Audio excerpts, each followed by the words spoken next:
La perspectiva que toman las autoras de este atractivo libro en su acercamiento al arte de un modo no meramente estético o meditativo, sino genuinamente de observación psicoanalítica, buscando resolver un enigma, el del instante atemporal del acontecimiento de la creación, conectado, en palabras de María Julia en la introducción, con la recreación del vacío existencial que conlleva la condición humana.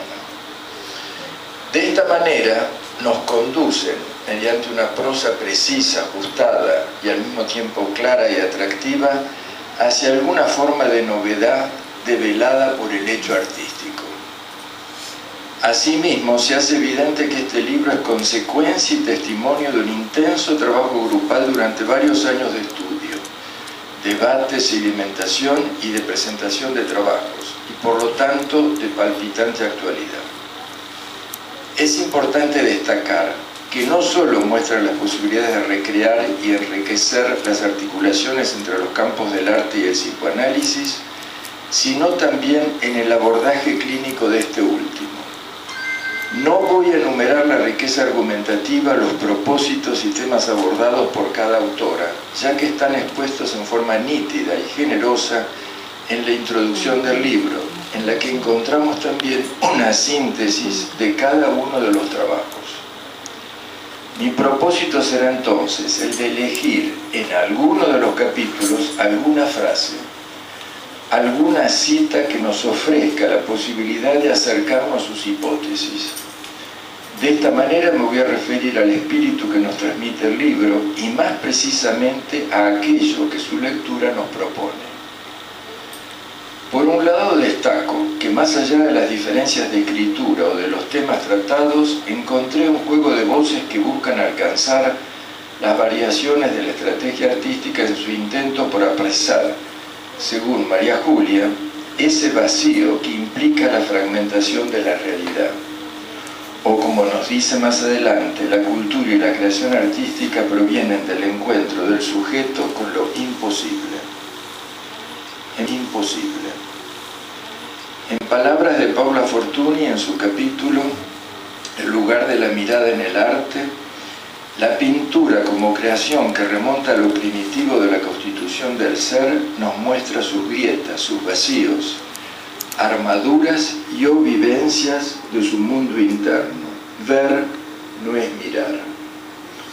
Y en el capítulo Pasión y dolor en el arte expresa en referencia a Edgar Munch: el grito fue espejo y reflejo de su mundo interior y nos introduce en el mundo simbólico, una privación que se inscribe como pérdida.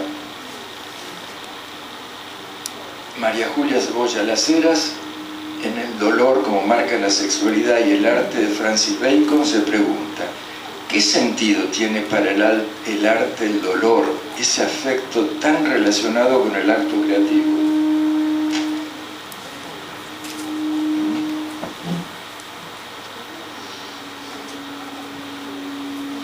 María de los Ángeles Cela sostiene que la posibilidad de crear materialmente un florero o pieza artística estaría relacionada con el vacío, con la falla del propio sujeto artista.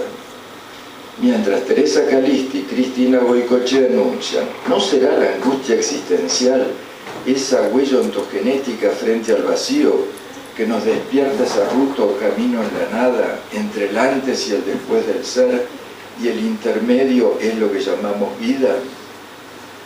Teresa Calisti en Creatividad y Suicidio, en el caso de Silvia Plath, piensa: pueden, entre variadas explicaciones científicas, pero tal vez el suicidio siga siendo por siempre un misterio.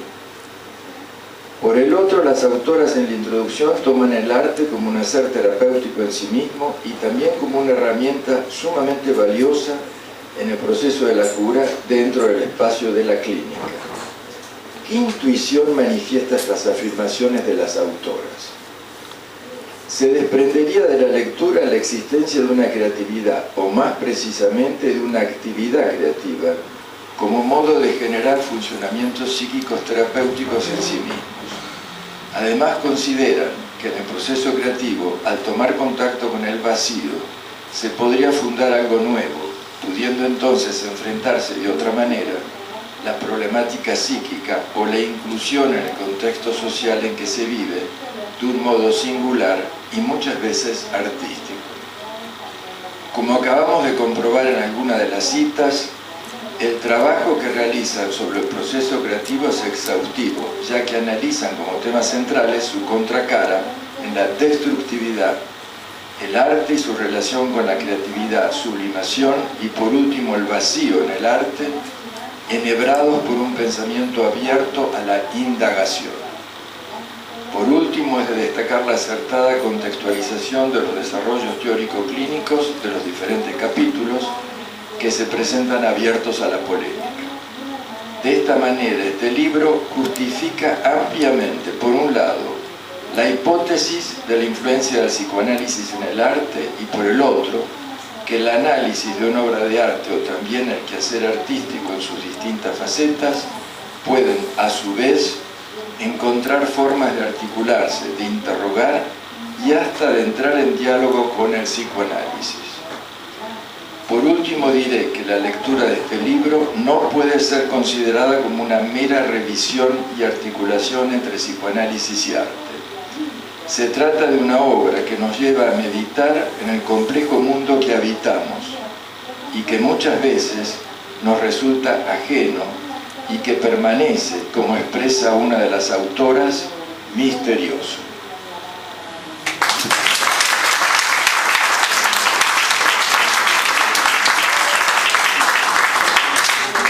Bueno, ahora la presentación del doctor Roberto Méndez.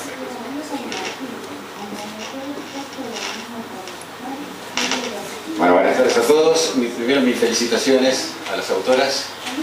Yo quiero compartir con ustedes las sensaciones y los pensamientos que me generaron el tema de la lectura del libro. Tengo una grata sorpresa porque me parece un trabajo en equipo que lograron con la diversidad de los artículos poder mantener una unidad y está muy bien distribuido en los capítulos porque va manteniendo primero desde la información a la introducción del tema del psicoanálisis como aporte al arte o la utilización del psicoanálisis como instrumento para acercarse al tema del arte y luego muy bien representados los casos clínicos, muy interesantes. En esta, descripción de las sensaciones que me produjo el tema del libro, quiero justamente mostrarles el poder de convocatoria que tiene este tema y cómo cada uno seguramente hará su propia lectura, como decía Pablo recién. Y quería contarles a ustedes la posibilidad, si me alegra, que sea el tomo 1, porque me parece que abre posibilidades múltiples de extensión y aplicación de distintos fenómenos que están produciéndose. De paso quiero ratificar un poquito lo que contaba María Julia, voy a tratar de hablar en mi condición de profesor de psicopatología y de adolescencia principalmente, que tiene muchísima importancia el tema de la creatividad, y además en condición de músico, pues no puedo dejar de implicarme en verse uno mismo en este tipo de fenómenos. De hecho, digamos, el hecho artístico en sí, ya sea pictórico, musical, escénico, literario, implica, digamos, incluso actualmente con una aparición del arte digital, de las intervenciones urbanas, de los grafitis que muy bien incluyeron en el último caso, creo que justamente abre puertas para ver las distintas modalidades que se presentan. Ellas describen el fenómeno incluso en las condiciones de la creación del autor de la obra creativa, en algunos casos directamente plasmado en la obra artística, ya sea en el libro o en la pintura. En otros casos va a estar mediatizado por intérpretes. Yo recuerdo justamente hace poquito Barenboim, que es un estudioso de cada una de las obras, cómo sabe captar el espíritu y el clima de cada autor, que ejecutado por otro director, eso sería otra cosa absolutamente distinta. Segundo, que en el proceso creativo de la obra aparece implicado, como dijeron recién mis colegas, sin lugar a dudas, el otro, la mirada, el público, la relación del artista con su público, desde estructuras de tipo narcisísticas, buscando el aplauso, buscando la provocación, o buscando la convivencia de ese tipo de sensaciones. Es muy notorio cómo actualmente muchas de las intervenciones artísticas implican al espectador, no de un papel pasivo observante, sino participando de la obra misma. Pensemos en Fuerza Bruta, por ejemplo, donde el público interviene directamente en la obra, y esto va modificándose desde el punto de vista social, como decían las autoras en el libro en los últimos capítulos, y que van dando un color distinto a los medios de expresión.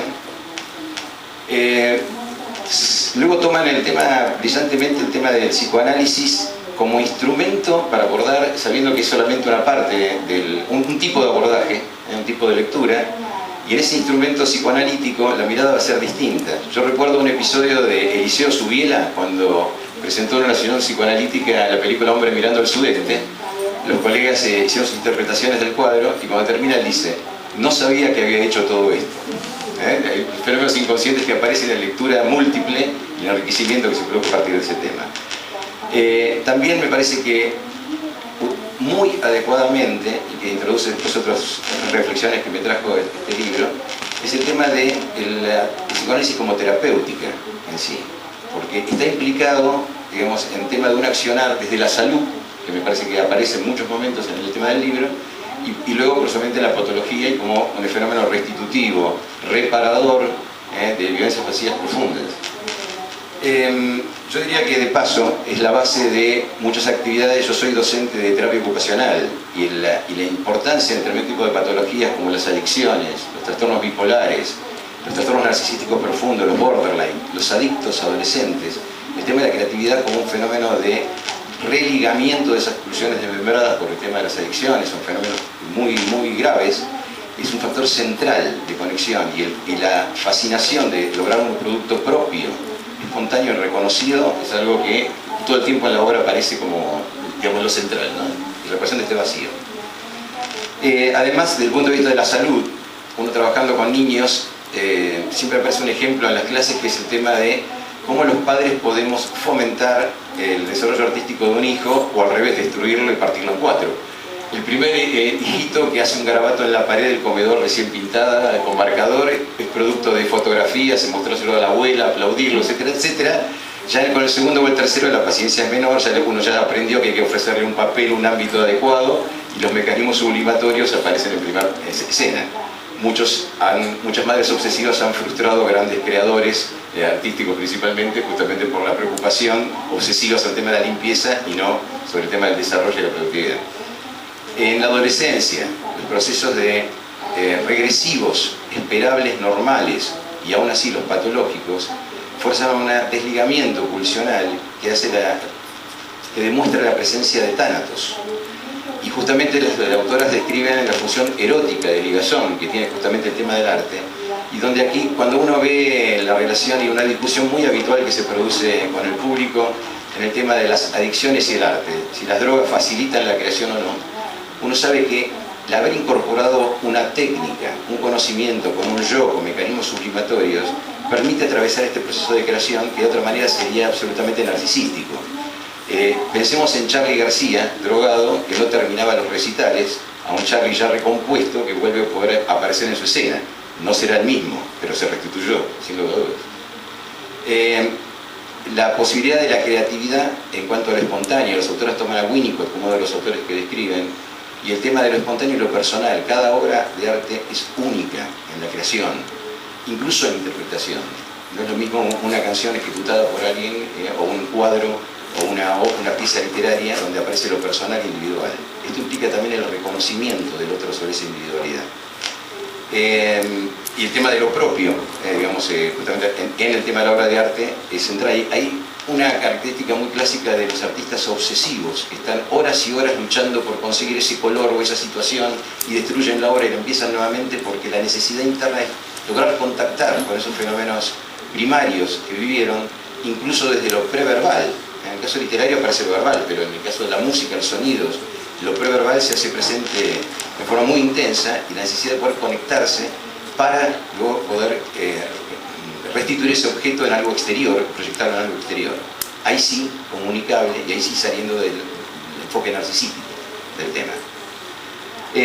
Luego creo que justamente toman en la segunda parte del libro los aspectos clínicos.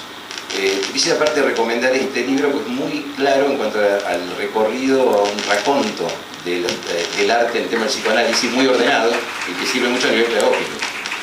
Y por último, los casos clínicos, donde más allá del tema de la salud, estos fenómenos de los cuadros que describen, lejos de agotar el tema, justamente porque hay algo más allá del tema del principio del placer, como describen los autores, uno puede relacionar el tema del psicoanálisis aplicado para la comprensión y cuánto público se dedica a tratar de entender la vida del autor para poder comprender la dimensión y la importancia que tiene esa obra en ese contexto individual y social. Por último, les diría que compremos el libro, no lo pirateemos y lo disfrutemos.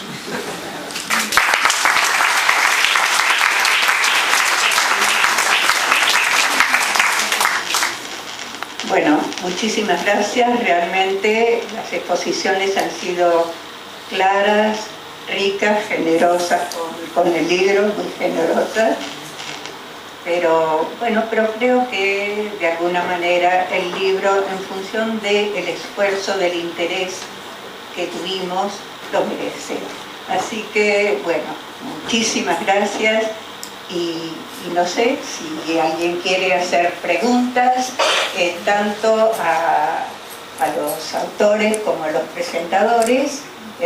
Bueno, estamos todos a disposición de ustedes.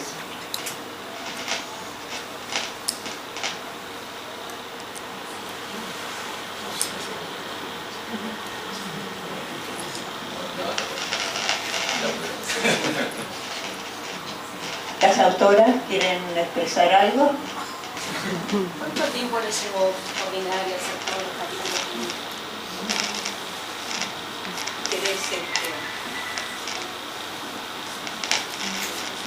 Sí, ¿cuánto tiempo les llevó coordinar y compilar todos los capítulos del libro y recopilar el material?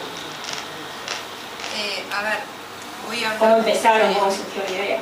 En realidad hace bastante tiempo que venimos trabajando sobre el tema y son ideas que siempre van como madurando y van creciendo y en realidad nunca se va cerrando porque siempre es como que hay más material a medida que vamos investigando, siendo miembros del capítulo de Arte y Salud Mental que armamos cursos y seminarios, en el medio de la investigación siempre van apareciendo temas nuevos y en realidad nunca se va cerrando nada y en el momento cuando dijimos, bueno, todo este material que tenemos trabajado, armemos algo.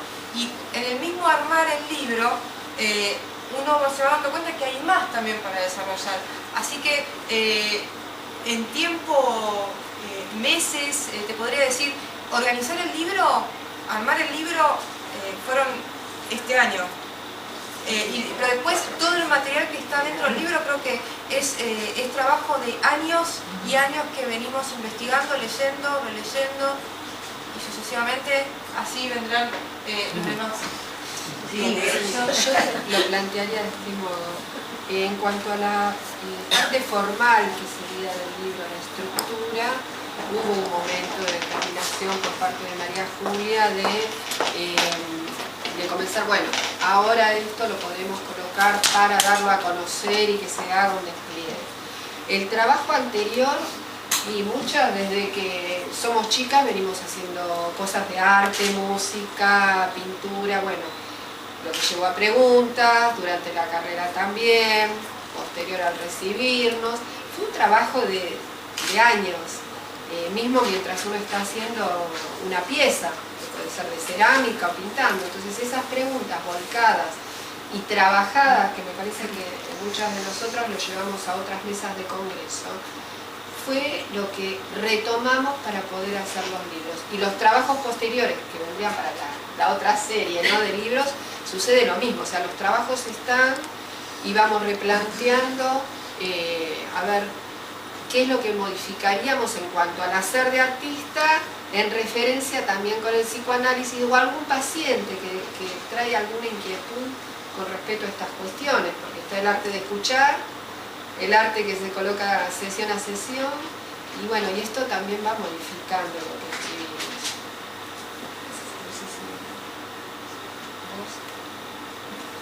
No sé si ¿Respondió a tu pregunta? Sí, sí, obviamente. ¿Alguna otra pregunta? Sí. Bueno, te escuchamos. Sí, yo quería preguntarles acerca de cómo pudieron pensar la articulación de la producción del arte, en cualquiera de sus campos, digamos, y qué rigor podía tomar en cuanto al valor de palabra que puede tomar esa producción, la posición subjetiva, cómo pudieron pensar algo más respecto del psicoanálisis también. Digo, si lo pensaron, si está